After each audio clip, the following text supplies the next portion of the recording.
మీరు క్యాబేజీతో చాలా వెరైటీస్ చేసే ఉంటారు కదా. నేను క్యాబేజీతో టేస్టీగా ఈజీగా ఉండే ఒక రెసిపీ చూపించిపోతున్నాను, వచ్చేసేయండి. దీన్ని క్యాబేజీ పులుసు కూర అంటాం మేము. దానికి కావాల్సింది cabbage, tomatoes, onions, chillies. Cabbage పులుసు కూర అంటోంది ఏంటి కందిపప్పు చూపిస్తుంది అనుకుంటున్నారా? చూస్తూ ఉండండి, ఒక సీక్రెట్ ఇంగ్రీడియంట్ యాడ్ చేస్తాను. మనం పప్పుకి ఎలాగైతే కందిపప్పు కడిగేసుకొని పెట్టుకుంటామో అలానే తీసుకున్నాను. నేను గ్లాస్ చూపించాను కదా, ఆ చిన్న గ్లాస్ తోటి 1.5 కప్ కందిపప్పు తీసుకున్నాను. ఇప్పుడు మనం స్టవ్ ఆన్ చేసుకొని కుక్కర్ పెట్టేసుకొని దాంట్లో మనం కట్ చేసుకున్న ఈ వెజిటేబుల్స్ అన్నీ యాడ్ చేసేసుకోవాలి. యాడ్ చేసేసుకొని దీంట్లోకి కొంచెం మనం టర్మరిక్ యాడ్ చేసుకొని కొంచెం చింతపండు యాడ్ చేసేసుకోవాలి. దీంట్లోకి మనం చింతపండు కొంచెం చూసుకొని యాడ్ చేసుకోవాలి, ఎందుకంటే టొమాటోస్ వేసుకున్నాం కాబట్టి. పసుపు అలానే యాడ్ చేసేస్తున్నాం, లేదంటే ఉడికిన తర్వాత అయినా పసుపు యాడ్ చేసుకోవచ్చు. ఇలా మూత పెట్టేసి ఒక 3 విజిల్స్ వచ్చేదాకా ఉడికించుకోవాలి. 4 విజిల్స్ అయినా పర్వాలేదు, క్యాబేజ్ అనేది నీట్గా కుక్ అయిపోతుంది.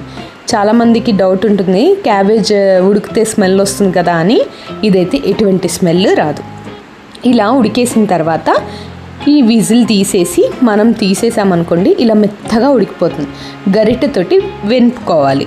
చాలామంది పప్పు గుత్తి యూస్ చేస్తారు, యూస్ చేసే వాళ్ళు అది యూస్ చేయొచ్చు.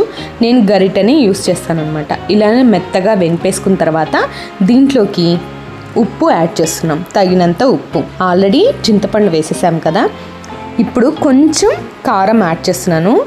ఇది మొత్తం కలిపేసుకున్న తర్వాత ఇప్పుడు వచ్చేస్తుందండి మన సీక్రెట్ అండ్ హీరో ఇంగ్రీడియంట్. ఇది సాంబార్ పొడి అండి. సాంబార్ పొడి యాడ్ చేస్తున్నాను. ఇదేంటి సాంబార్ పొడి యాడ్ చేస్తున్నారు, పప్పులాగా ఉంది అనుకుంటున్నారా? ఒక్కసారి చేసుకొని చూడండి, చాలా అంటే చాలా టేస్టీగా ఉంటుంది ఈ ఫ్లేవర్ అనేది.